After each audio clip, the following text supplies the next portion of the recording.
llevarnos este tiempo, introducirnos en este tiempo de adoración al Señor, que es tan valioso. Que Dios los bendiga a todos ustedes donde están. Amén. Quiero que vayan conmigo al libro de Mateo, capítulo número 5, versículo 8. Y luego vamos a ir a Primera de Samuel, donde estamos estudiando estos domingos. Y sean todos bienvenidos, los que están en casa, en línea, los que nos siguen y los que están aquí presentes. Amén. Dice así, Mateo 5:8. ¿Lo pueden leer conmigo? Mateo 5:8. Bienaventurados, todos lo leen conmigo en voz alta, Mateo 5:8. Bienaventurados los de limpio corazón, porque ellos verán a Dios. Otra vez, bienaventurados los de limpio corazón, porque ellos verán a Dios. Esta es la cuarta decisión que tomamos en esta serie acerca de decidimos tener un corazón limpio. Decidimos que nuestro corazón esté sin nada oculto. Amén. Ahora, cuando tenemos un corazón limpio y no tenemos nada que esconder, nosotros podemos tener paz con Dios, con las personas. Pero quiero que vayan conmigo al libro que estamos estudiando en estos domingos, que es Primera de Samuel. Hemos estado reflexionando sobre la vida de David. Y yo quiero compartirle 3 cosas hoy acerca de la bendición de tener un corazón limpio.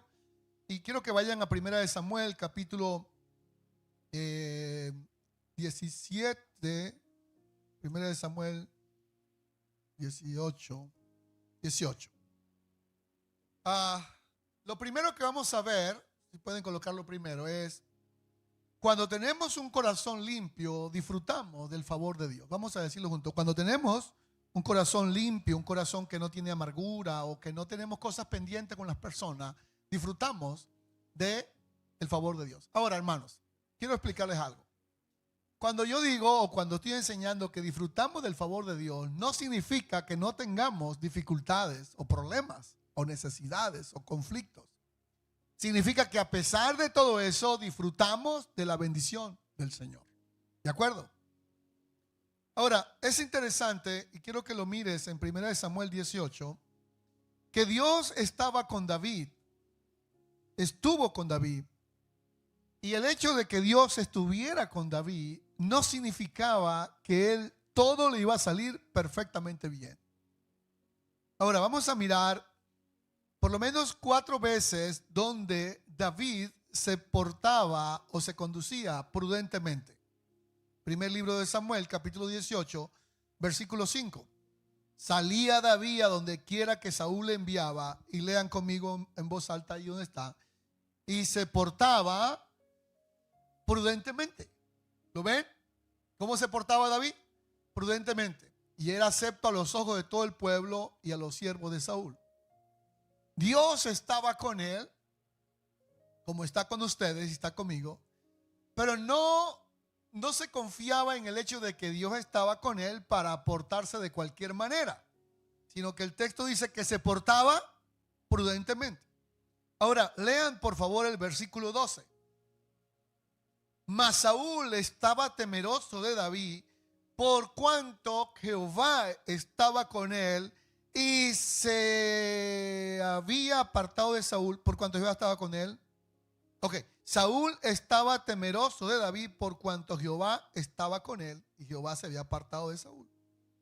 Ahora quiero que mires el versículo 18, por favor. Todos, versículo 18. Primera de Samuel 18:5 leímos, 18:12, 18:14, por favor, perdón. David se conducía, 18:14, muchachos. David se conducía prudentemente. ¿Lo ven? ¿Cómo se conducía? Prudentemente.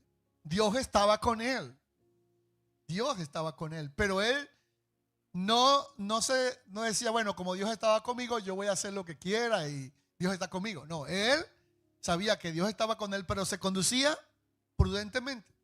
Ahora miremos el 18:15, por favor. 18, 15, ¿los tienen allí?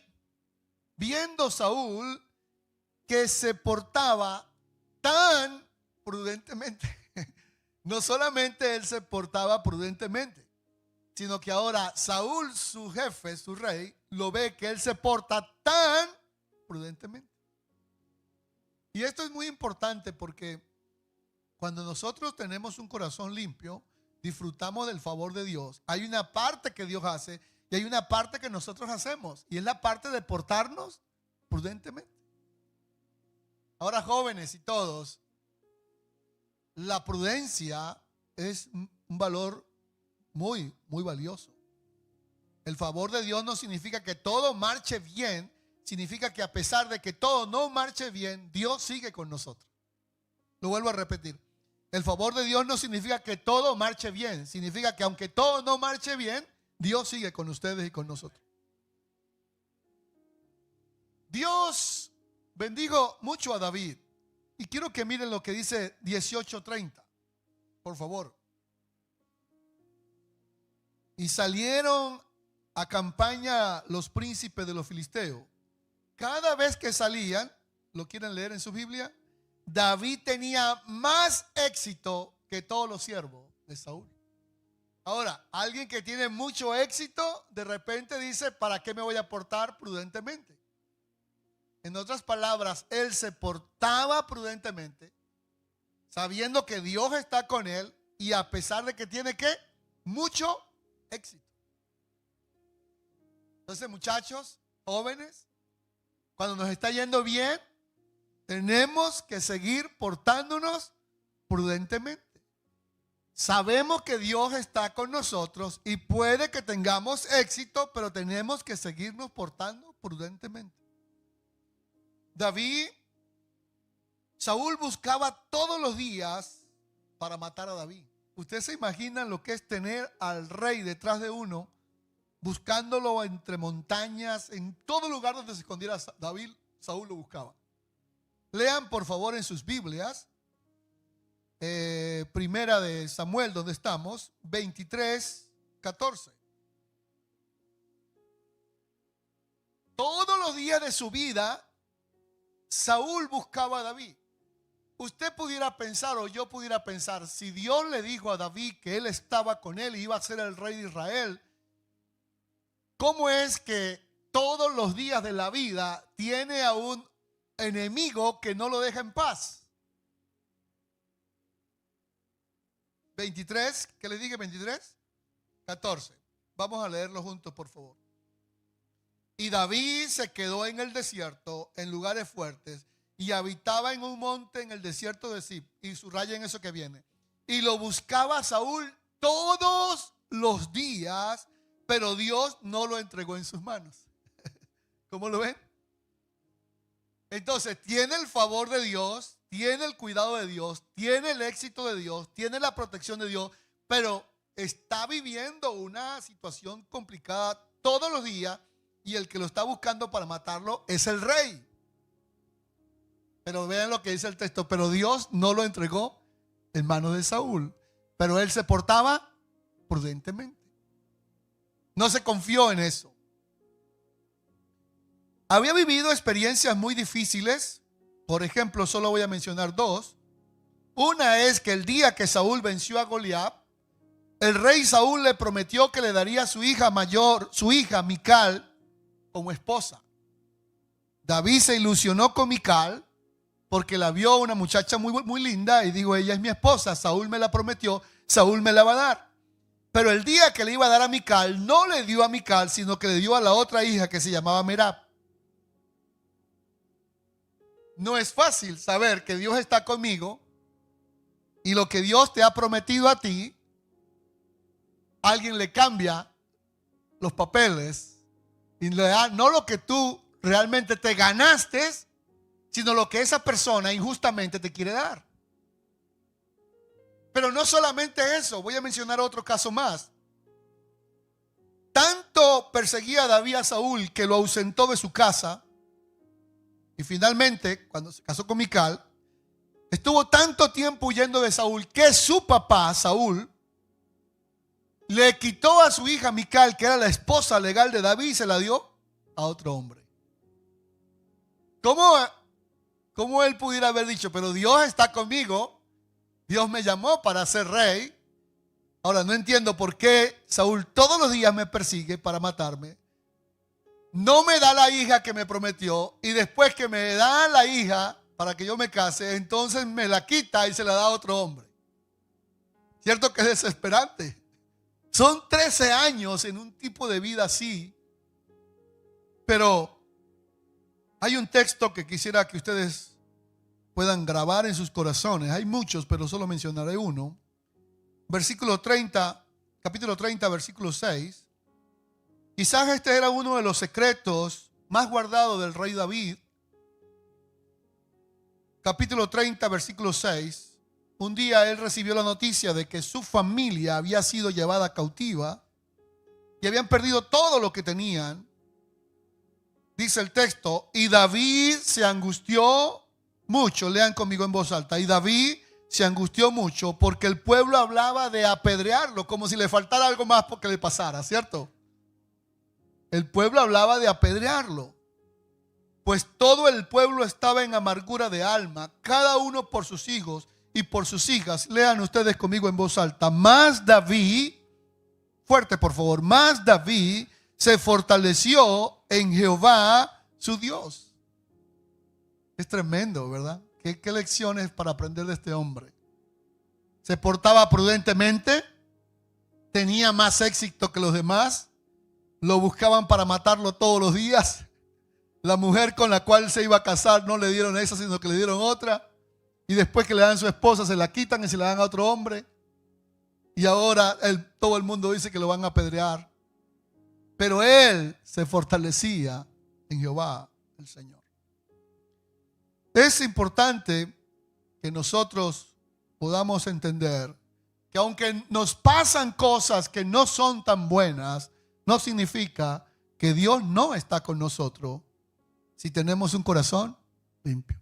Hasta este momento de la historia, David mantiene un corazón sencillo ante el Señor. Humilde, respetuoso. Pero a todos nos pasa, y es lo segundo que vamos a ver, por favor muchachos, lo segundo. Y este es un punto donde quiero que ustedes le presten mucha atención.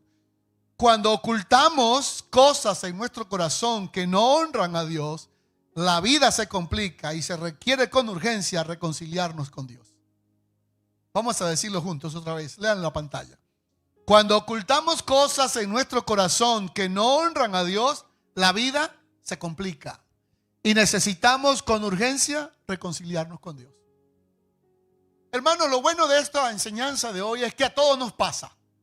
Aquí no hay ninguno que pueda decir, no, a mí no me pasa, pastor, yo estoy libre de pecado. No, todos. Todos los que están aquí, los que nos ven, nos pasa. Voy a usar dos ejemplos de la vida de David, donde él, como usted y como yo, no lo vamos a poner en la palestra para acusarlo, fallamos. Pero cuando falle usted, debe recordar siempre esta prédica, y es, cuando tenemos cosas ocultas en nuestro corazón que no honran a Dios, la vida se complica, y lo que usted debe hacer inmediatamente es con urgencia reconciliarse con Dios. Amén. Porque una cosa es que nos están pasando cosas que nosotros no hemos provocado. Hay cosas sobre las que no tenemos control. Situaciones de salud o situaciones de las que usted no se ha buscado, no tiene control. ¿De acuerdo? Usted no se las buscó, le llegaron. Pero hay unas cosas que sí nos buscamos nosotros. Y de esas voy a mencionar dos ejemplos. Y como es largo, yo lo voy a resumir. Y dice, aconteció en el año, estoy leyendo ahora 2 Samuel 11, aconteció en el año siguiente, en el tiempo que salen los reyes a la guerra, que David envió a Joab y con él a sus siervos y todo Israel a que destruyeran a los amonitas y sitiaran a Raab, pero David se quedó en Jerusalén. Y sucedió un día al caer la tarde que se levantó David de su lecho y se paseaba sobre el terrado de la casa real y vio desde el terrado a una mujer que se estaba bañando, la cual era muy hermosa. Y envió David a preguntar por aquella mujer y le dijeron, es la esposa de Urías, Eteo. Y David envió mensajeros y la tomó y vino a él, y él durmió con ella. ¿Qué aprendimos cuando empezamos el sermón de David? ¿Ya lo recuerdan? ¿Cómo se portaba? Todos díganlo conmigo. ¿Cómo se portaba David? La pregunta que nos podemos hacer nosotros y que le ha pasado a usted y me ha pasado a mí 1500 veces es: ¿qué nos pasó ese día cuando no nos portamos prudentemente? Amén. Ahora, uno puede decir, si le pasó al rey David, ¿le puede pasar a quién? A cualquiera. Porque se portaba prudentemente, muy prudentemente, extremadamente prudentemente. Pero ese día nuestro amigo, como me ha pasado a mí, le ha pasado a usted, no se portó prudentemente. Ahora, les voy a... Todo lo que pasó en la escena, lo pueden leer ustedes luego. David se acuesta con ella. Ella tiene un niño, sale embarazada. La muchacha, la señora le manda a decir a David: David, estoy embarazada, perdón. Entonces, estoy embarazada. David reacciona y viene el esposo de ella, que está al frente de batalla. David lo manda a buscar, le dice a Joab, el capitán, le dice: por favor, mándeme a Urías, Eteo, mándemelo para acá, para el palacio real. Llegó Urías, Eteo, a la casa real, y David le dijo: ¿cómo está mi señor y cómo está todo? Y él dijo: todo está bien, estamos peleando la batalla, estamos haciéndole frente a la batalla, mi señor el rey. Y David le dijo: por favor, vaya a su casa y esté con su esposa. Y él le dijo: no, mi señor el rey, vive para siempre mi señor el rey, que yo no iré a la casa a estar con mi esposa si el arca de Dios está en plena guerra y mi señor Joab está peleando la batalla por mi pueblo Israel y todos mis soldados están dando la vida por mi nación. Yo no haré tal cosa, mi señor el rey. Y él se quedó a dormir en la puerta del palacio. Al otro día, cuando David se levanta y lo ve allí, él le dijo por qué no había ido, le dio la explicación. David lo invitó a comer con él en el palacio real y lo embriagó hasta que él estuvo ebrio, para ver si de esa manera él volvía a acostarse con su esposa y poder cubrir su pecado. Y este hombre, Urías Eteo, se mantuvo leal al rey, a su señor y a su nación. Y él dijo: yo no me acostaré con mi esposa porque yo estoy en batalla y yo no haré eso, rey. Cuando David vio que él era un hombre, y David lo sabía, hizo algo temerario. Escribió una carta. Y en la carta le decía al general, que era Joab, le decía: mi general, perdón, cuando llegue esta carta a sus manos que lleva a Urías, por favor ponga a Urías al frente de batalla para que muera en la batalla. Urías, un hombre leal a Dios, leal a su jefe, leal a su rey, leal a su gobierno, leal a todo. Él mismo llevó la sentencia de muerte. Él llevaba su carta, la llevó Urías, y cuando llegó allá le entregó la carta a Joab. Joab recibió la carta y la leyó, y Joab era fiel a David. Entonces acercó al ejército más a los enemigos y puso a Urías Eteo al frente de batalla. Inmediatamente los flecheros lo mataron. Cuando Joab vio que Urías había muerto, le mandó una carta al rey, y en la carta le decía: díganle al rey que nos acercamos mucho a los flecheros y que perdimos varios hombres. Si usted nota que el rey se enoja, entonces le va a decir: pero mi señor el rey, también Urías Eteo murió. Y cuando llegó la carta y David la leyó, entonces David dijo estas palabras: dígale a Joab, el general, que no se preocupe, que la espada mata a uno y mata a otros. Parecía que todo estaba bajo control, tapando lo que había hecho. Parecía. Pero, hermanos queridos, lean el capítulo 12, versículo 1.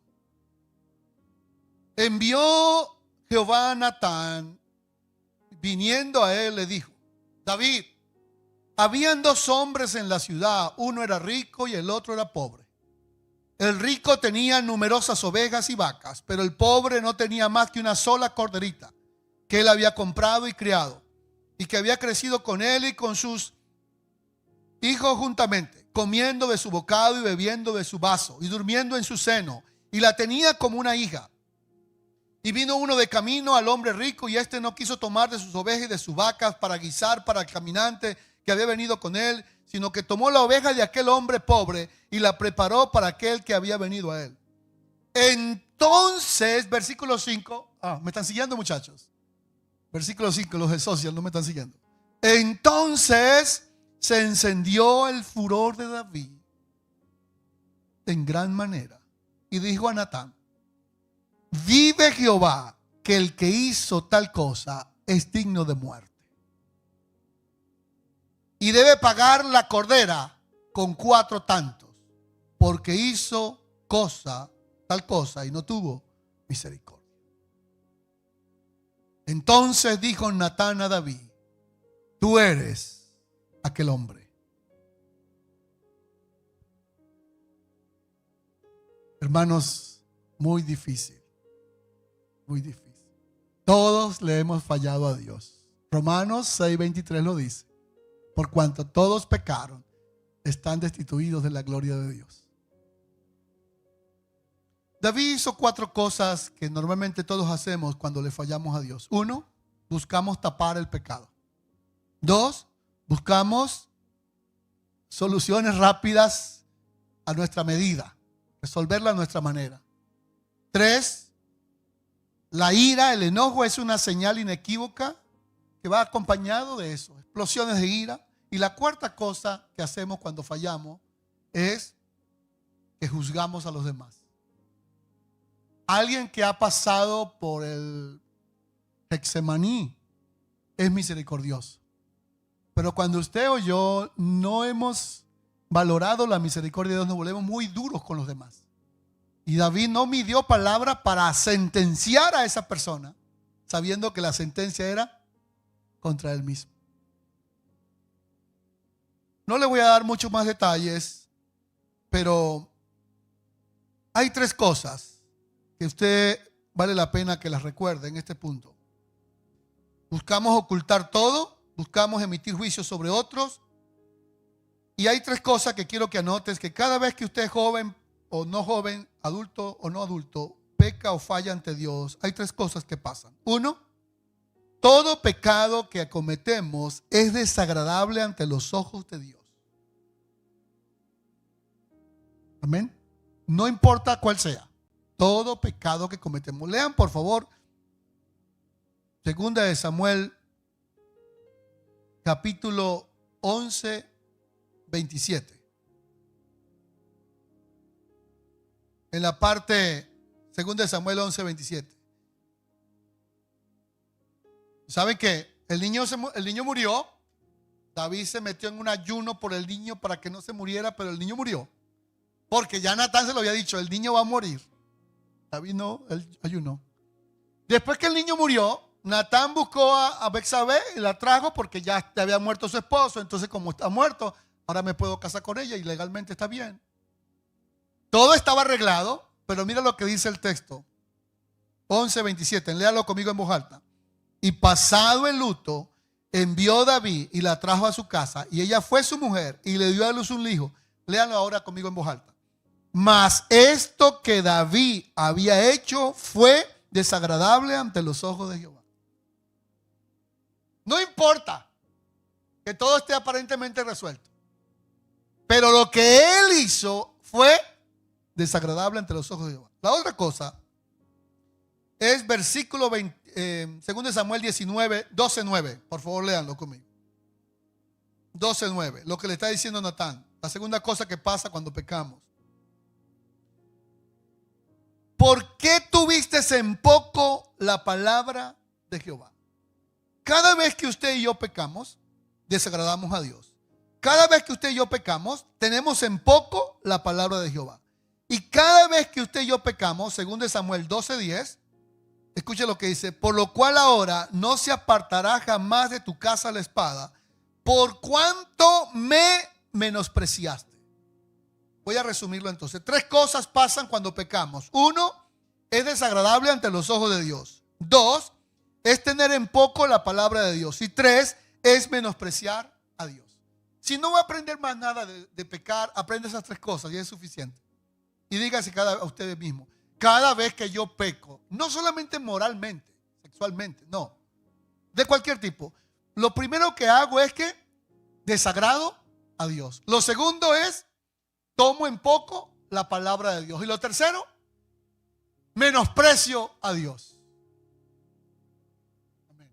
Y eso funciona en todo. Ahora, yo sé que a veces pensamos que el único pecado o el que más le hacemos bulla es el pecado moral. O sea, cuando vemos que una persona pecó sexualmente o moralmente, porque es un pecado muy visible. Pero les voy a mostrar otro tipo de pecado que cometió el rey David, que es importante que usted y yo también lo revisemos. ¿Están bien? Por favor, vayan en sus Biblias. Ahora, ahí mismo donde están, capítulo 24 del 2 de Samuel. Este pecado no es sexual. Es que como no es sexual, no hay tanto escándalo aparentemente. Este es otro tipo de pecado, muy solapado. Volvió a encenderse la ira de Jehová contra Israel e incitó a David contra ellos a que dijese: ve, haz un censo de Israel y de Judá. Cuando ustedes leen 1 Crónicas 21 van a encontrar que fue Satanás el que instó a David. Lo que se piensa es que Dios, como el caso de Job, Dios usó a Satanás para incitar a David. Y dijo el rey a Joab, general del ejército que estaba con él: recorre todas las tribus de Israel, desde Dan hasta Beerseba, y haz un censo del pueblo para que yo sepa el número de la gente. Joab le respondió al rey: añada Jehová tu Dios al pueblo 100 veces tanto como son, y que lo vea mi señor el rey. Mas, ¿por qué se complace en esto mi señor el rey? ¿Para qué necesita un censo el rey? Pero la palabra del rey prevaleció sobre Joab y sobre los capitanes del ejército. Salió pues Joab con los capitanes delante de la casa del rey, pasaron el Jordán. En fin, todo lo que hicieron. Y contaron, y había 1.300.000 personas. Después que David hubo censado al pueblo, le pesó en el corazón y dijo David a Jehová: yo he pecado gravemente por haber hecho esto. Mas ahora, Jehová, te ruego que quites el pecado de tu siervo, porque yo he hecho muy neciamente. Amén. Ahora, el pecado aquí no es sexual. No se acostó con otra mujer, no. El pecado aquí de David ahora es que estaba ganando la guerra. Todas las guerras que venían las ganaba. Todas, no había guerra que perdiera. Pero él dijo: voy a censar al pueblo para ver cuántos soldados tenemos, para ver la capacidad que tenemos. El pecado de David aquí fue el pecado de orgullo y de autosuficiencia.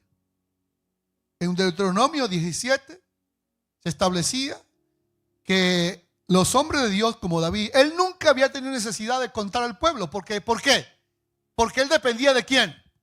De Dios. Él dependía de Dios. Y Dios siempre le daba la victoria. Pero cuando él contó la gente era para saber con qué yo cuento para poder ganar las batallas.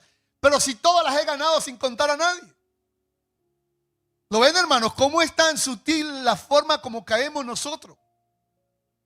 Y este pecado, que no es tan escandaloso, que no es sexual, es el pecado del orgullo y de la autosuficiencia. Él quería estar bien seguro que en su fuerza y en su capacidad iba a ganar las próximas guerras. El orgullo y la autosuficiencia es un pecado tan feroz también como lo es la inmoralidad sexual. Ahora, miren esto que David dijo: yo pequé otra vez, volví a pecar. Entonces vino el profeta, versículo 12, y le dijo así: el Señor te dice, David, te ofrezco 3 cosas para que escojas una de ellas. Versículo 12. Y Gad vino y le dijo: ¿quieres que te vengan 7 años de hambre en tu tierra? Número 1. Número 2, o que huyas 3 meses delante de tus enemigos y que ellos te persigan. Número 2, Número 3. Hayan 3 días de peste sobre la tierra. Piensa ahora y mira qué responderé al que me ha enviado, es decir, a Dios. Entonces David dijo a Gad: en grande angustia estoy. Caigamos ahora en manos de Jehová, porque sus misericordias son muchas, mas no caiga yo en las manos de los hombres. Aleluya. Pasamos al tercer y último punto de la mañana. Primero, un corazón limpio disfruta del favor de Dios. Segundo, cualquier cosa oculta en su corazón, sáquela. Convérsela con Dios, busque una persona de confianza y sáquela, porque usted pueda estar en paz. Tercero y último, léanlo conmigo en voz alta. Cuando limpiamos nuestro corazón delante de Dios, entonces disfrutaremos de su gracia y su poder para enfrentar la vida diaria. Los problemas no se van a acabar, pero usted tendrá la gracia y el poder de Dios. Hay 2 cosas que me impresionan y que deben impresionarlo a usted. Cuando usted y yo le fallamos a Dios, Dios no es como nosotros para perdonarnos. Que usted perdona y demora el perdón y a veces no perdona. Miren esto tan poderoso. Por favor, vayan de nuevo a 1 Samuel 12. ¿Llegaron ya allí? Escuchen. No hay tiempo para mucho hoy, pero solo les diré que el profeta le dijo: van a pasarte las 4 cosas que tú dijiste. Yo se las voy a mencionar. Las 4 cosas fueron: 1, la hija de David, Tamar, fue violada. 2, el hijo de David, Amnón, fue asesinado. 3, el hijo de David, Absalón, se acostó con sus concubinas en pleno luz del día. Y 4, su hijo Absalón se rebeló y murió de manera inesperada. Pero escuchen esto. Entonces David dijo a Natán, versículo 13 del capítulo 12: pequé contra Jehová. ¿Contra quién pecamos? Pequé contra Jehová. Pero oiga la respuesta del profeta Natán, que es lo que a mí me impresiona y me da tanta gracia, tanta alegría para decirles a ustedes esto. Natán le dijo a David: también el Señor ha remitido tu pecado y no morirás. Dios no demoró 2 años para extenderle el perdón a David, sino que el Señor le dijo: también yo he perdonado tu pecado. Amén. ¿Qué hizo David? Confesó: yo pequé contra el Señor. Y el Señor le dijo: yo he perdonado tu pecado. Pónganse de pie, mis hermanos. ¿Cuántas veces hemos pecado? Muchas. Muchas. Pero quiero leerles algunos versículos para que los lleven en su corazón y me ayudan a ponerlo en pantalla. Todos ustedes han fallado. Yo también, muchas veces. Arrogancia, orgullo, soberbia, jactancia, vanidad, autosuficiencia.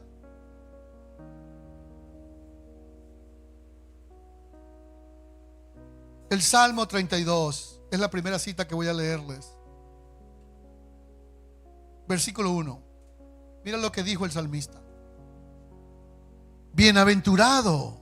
Salmo 32:1. Léanlo por favor en pantalla. Bienaventurado aquel cuya transgresión ha sido perdonada y cubierto su pecado. ¿Quién es bienaventurado? Aquel o aquella mujer a quien Dios lo ha perdonado. Ahora, usted me dirá: pastor, yo he pecado de muchas maneras y mi pecado me avergüenza. Sí, yo también. Pero mira lo que dice Isaías 1:18. Venid luego, dice Jehová, y estemos a cuenta. Isaías 1:18. Si sus pecados son como la grana, como la nieve, serán emblanquecidos. Si fueran rojos como el carmesí, vendrán a ser como la blanca lana. Y si quisieres y oyeres, comerás el bien de la tierra. Usted me dirá: pastor, he pecado muchas veces y de muchas maneras. No sé si Dios pueda perdonarme. No sé si Dios pueda perdonarme. Y mira lo que dice Miqueas capítulo 6, 7, versículo 18. Miqueas 7, 18. Que Dios como tú, que perdona la maldad y olvida el pecado.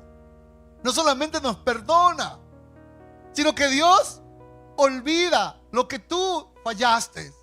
Que Dios como el nuestro, que perdona la maldad y olvida el pecado, no retuvo para siempre su enojo, porque se deleita en la misericordia. Él volverá a tener misericordia de nosotros, sepultará nuestras iniquidades y la echará en lo profundo del mar todos nuestros pecados. Amén. Padre, gracias, porque sabemos que todos hemos fallado de muchas maneras. Pero también sabemos que si venimos a ti y confesamos nuestros pecados, tú eres fiel y justo para perdonar nuestros pecados. Y la sangre de Jesucristo, su Hijo, nos limpia de todo pecado. Hemos pecado contra ti de muchas maneras, haciendo lo malo, pero también dejando de hacer lo bueno. Padre, todos te hemos fallado. Gracias por extendernos el perdón, la gracia y el poder para vivir una vida que te honre y reconocer que no somos suficientes sin ti. Hable con Dios en estos segundos. Dígale: Señor, reconozco que te necesito. Perdona mi autosuficiencia, perdona mi arrogancia, mi orgullo, mi jactancia, mi vanidad, mi soberbia, mi prepotencia. Perdónanos, Señor. Perdónanos. Extiende tu mano de amor y de misericordia para aquel que se siente cargado por la culpa y la vergüenza. Hazle recordar que tú perdonas su pecado y nunca más se acuerda de eso. El Señor ha remitido su culpa y su pecado. Tengan paz en esta mañana. El Señor perdona sus faltas, perdona sus pecados. El Señor te libra del mal. El Señor trae paz a tu corazón. Dios es un Dios amoroso y perdonador. Solo espera que tú reconozcas que lo necesitas a Él. Gracias, Señor. Cantemos al Señor. Cantemos al Señor. Cantemos al Señor.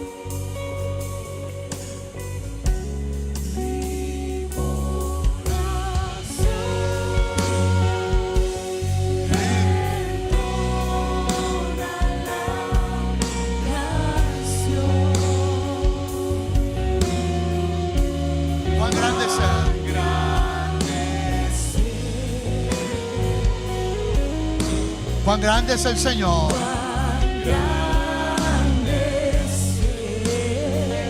Mi corazón